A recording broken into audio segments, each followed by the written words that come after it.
નમસ્કાર દર્શક મિત્રો, બોટાદ દસ્તક ન્યૂઝમાં આપનું હાર્દિક સ્વાગત છે। હું છું એલડી મકવાણા। આપ જોઈ રહ્યા છો બોટાદ દસ્તક ન્યૂઝ। હવે પછીના સમાચાર વિગતવાર। અમે સત્તામાં આવીશું તો અનામતની 50% મર્યાદા હટાવીશું, રાહુલ ગાંધી। કોંગ્રેસના પૂર્વ અધ્યક્ષ રાહુલ ગાંધીએ એક રેલીમાં મોટું નિવેદન આપતા કહ્યું કે તેમની સરકાર સત્તામાં આવશે તો અનામતની 50%ની મર્યાદા દૂર કરશે। કોંગ્રેસ નેતા રાહુલ ગાંધીએ અનામતને લઈને મોટું નિવેદન આપ્યું છે। તેમણે કહ્યું કે જો ઇન્ડિયા ગઠબંધનની સરકાર સત્તામાં આવશે તો અમે અનામતની 50%ની મર્યાદાને દૂર કરીશું। તેમણે ભાજપ અને વડાપ્રધાન મોદી પર દલિત આદિવાસીઓની અનામતને ખતમ કરવાનો આરોપ લગાવતા કહ્યું કે તેમણે આ સમાજના હકો પર ત્રાપ મારી છે।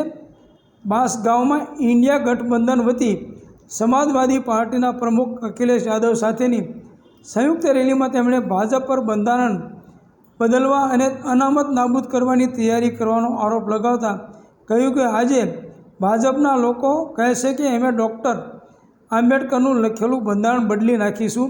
હું કહું છું કે બાબા સાહેબનું લખેલું બંધારણ કોઈ તાકાત તોડી શકે તેમ નથી। રાહુલ ગાંધીએ કહ્યું, હું ભારતના તમામ લોકોને કહેવા માગું છું કે ઇન્ડિયા ગઠબંધન તેના હૃદય, આત્મા અને લોહીથી બંધારણની સમીક્ષા કરશે। અમે એક ઇંચ પણ પાછળ નહીં હટીએ। અમે મરી જઈશું પણ બંધારણને બદલવા નહીં દઈએ।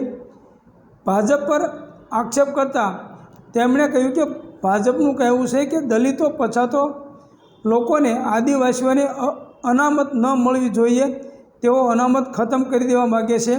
હું તેમને કહેવા માગું છું કે તમે અનામતની બંધારણીય જોગવાઈઓને ખતમ નહીં કરી શકો, કેમ કે અમે તેની મર્યાદા 50%થી વધારીશું।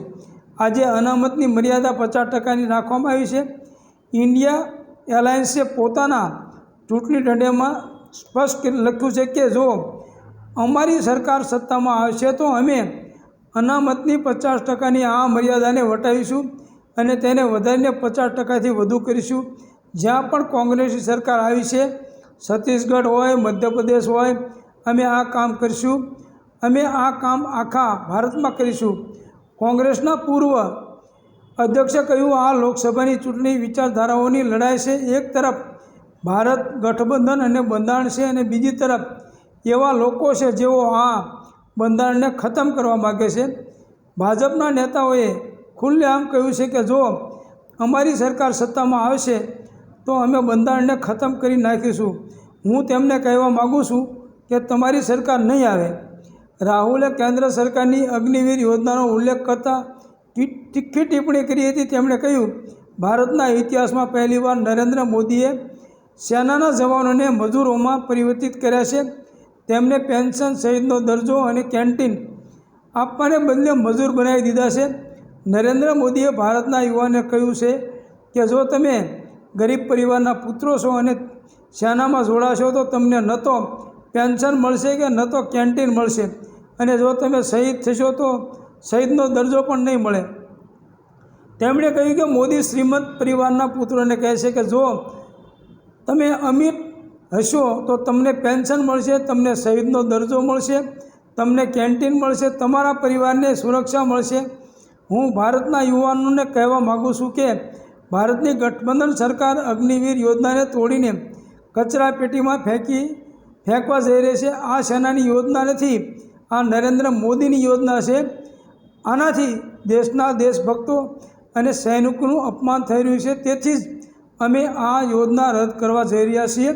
વડાપ્રધાન નરેન્દ્ર મોદીની બાયોલોજિક નથી તેવા ઇન્ટરવ્યૂનો ઉલ્લેખ કરીને કોંગ્રેસ સાંસદે કહ્યું, નરેન્દ્ર મોદી કહે છે કે ભગવાને તેમને ભારતમાં મોકલ્યા છે, તો શું ઈશ્વરે તેમને અદાણી અંબાણીની મદદ કરવા મોકલ્યા છે? ભગવાને તેમને ખેડૂતો અને મજૂરોની મદદ કરવા મોકલ્યા નથી, તેમને જાતિ મુજબની વસ્તી ગણતરી કરવા મોકલ્યા નથી। આ એક વિચિત્ર બાબત છે। જો ભગવાને ખરેખર તેમને સીધા આ દુનિયામાં મોકલ્યા હોત તો ભગવાને કહ્યું હોત કે તમે ભારતના સૌથી નબળા લોકોની મદદ કરો, ગરીબ ખેડૂતો, મજૂરોની મદદ કરો। નરેન્દ્ર મોદીના ભગવાને તેમને કહ્યું છે કે મોદીજી તમે અદાણીની મદદ કરો, ભારતના તમામ એરપોર્ટ અદાણીને આપો, ભારતના તમામ પાવર પ્લાન્ટ અદાણીને આપો, રેલવે અદાણીને આપો, 16 લાખ કરોડની લોન માફ કરો। શું તમે રામ મંદિરનું ઉદ્ઘાટન જોયું હતું?